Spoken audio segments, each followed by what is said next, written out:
નમસ્કાર વિદ્યાર્થી મિત્રો, સ્વાગત છે તમારું આજના એક નવા વિડીયોમાં। નીટ યુજીની જે રિઝલ્ટ છે એ ઓલરેડી 14 તારીખે જે આવી ચૂક્યું છે। હવે આની અંદર કટ ઓફ કેટલું રહેશે, કેટલું મેરિટ રહેવાનું છે, તમને સારી કોલેજની અંદર કેવી રીતે એડમિશન મળવાપાત્ર રહેશે અને આની પ્રવેશ પ્રક્રિયા ક્યાંથી શરૂ થશે એની સંપૂર્ણ ચર્ચા આજે આપણે વિડીયોમાં કરવાના છીએ। અને જો ચેનલ પર નવા હોય તો ચેનલને સબસ્ક્રાઇબ કરી અને ટેલિગ્રામ ચેનલની લિંક ડિસ્ક્રિપ્શન અને કોમેન્ટની અંદર પિન કરેલી છે તો ત્યાંથી જરૂરથી જોઈન કરી લેજો, જેથી આવી તમામ માહિતી જે છે એ સૌથી પહેલા અને સચોટ રીતે જે છે તમને મળી રહે। તો હવે શરૂ કરીએ આજનો આ video. NEET UG cut off જાહેર કરી દેવામાં આવી છે। નીટ યુજીનું મેરિટ નીચું રહેશે એવી સંભાવના છે આ વખતે। પ્રવેશ પ્રક્રિયા ક્યાંથી શરૂ થશે, ત્યારબાદ જે છે કેટલા માર્ક્સથી સારી કોલેજમાં એડમિશન મળશે એની સંપૂર્ણ ચર્ચા કરવાના છીએ।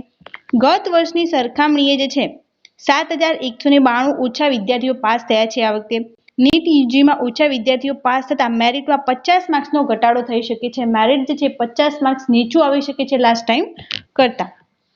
ત્યારબાદ એમને અહીંયા ઇન્ફોર્મેશન આપેલી છે કે હવે પ્રવેશ કાર્યવાહી જુલાઈના પ્રથમ સપ્તાહમાં હાથ ધરવામાં આવશે।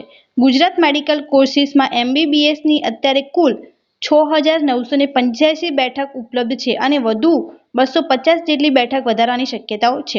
બીજી તરફ આ વખતે ગત વર્ષની સરખામણીએ રાજ્યમાં નીટ યુજી પાસ કરનારા વિદ્યાર્થીઓની સંખ્યા 7192 ઓછી નોંધાઈ છે, જેના કારણે રિઝલ્ટ જે છે નીચું આવી શકે છે મેરિટની અંદર। ત્યારબાદ ઓછા વિદ્યાર્થીઓ પાસ થયાના કારણે મેડિકલમાં અંદાજે 50 માર્ક્સ જેટલું નીચું કટ ઓફ રહેવાની શક્યતા છે, કારણ કે ગત વર્ષે બીજા મેડિકલ કોલેજમાં પ્રથમ ક્રમે આવેલ વિદ્યાર્થીની માર્ક્સ 720 હતા અને છેલ્લા ક્રમે રહેનાર વિદ્યાર્થીના માર્ક્સ 699 હતા।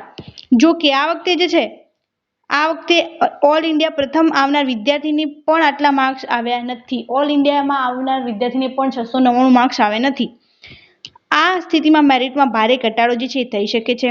બીજી મેડિકલ સિવાયની બાકીની મેડિકલ કોલેજોમાં જે છે તેના કરતાં પણ મેરિટ નીચું જશે। એટલું જ નહીં, ડેન્ટલ, આયુર્વેદિક અને હોમિયોપેથીમાં પણ મેરિટમાં 50 માર્ક્સનો તફાવત આવશે તે નક્કી છે।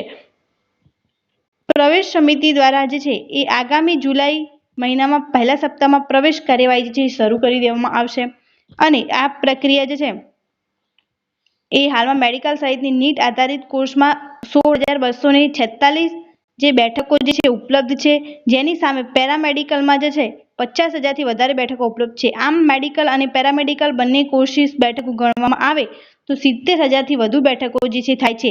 ઉલ્લેખનીય છે કે ગુજરાતમાં 4 નવી મેડિકલ કોલેજો આવવાની શક્યતા હતી, પરંતુ જૂનાગઢ અને અમદાવાદમાં એક મળી આ બંને કોલેજોએ ના પાડી દીધી હોવાનું મળ્યું છે। તો તમે અહીંયા પણ ડેટા પણ જોઈ શકો છો કે વર્ષ 2024-25ના સ્થિતિને મેડિકલ કોર્સિસમાં બેઠકોની સંખ્યા કેટલી હતી, તો MBBSમાં 6985, ડેન્ટલમાં 1255 અને આયુર્વેદિકમાં 3473 અને હોમિયોપેથીમાં 4560 આટલી જગ્યાઓ જે છે પહેલા 2024-25ની અંદર હતી અને આ વખતે જે છે મેરિટ 50 માર્ક્સ નીચું આવે લાસ્ટ ટાઈમ કરતા એવી શક્યતા છે, કેમ કે વિદ્યાર્થી મિત્રો ઓછા પાસ થયા છે, સાથે સાથે જે છે એમને માર્ક્સ પણ ઓછા આવ્યા છે અને હવે આની પ્રવેશ પ્રક્રિયા જે છે જુલાઈથી શરૂ કરી દેવામાં આવવાની છે। તો આ વિડીયો વધુથી વધુ તમામ વિદ્યાર્થી મિત્રોને શેર કરો, જેથી એમને અંદાજિત જે છે મેરિટની માહિતી મળી રહે અને એમનું એડમિશન ક્યારે થશે એની પણ માહિતી મળી રહે। Thank you so much for watching.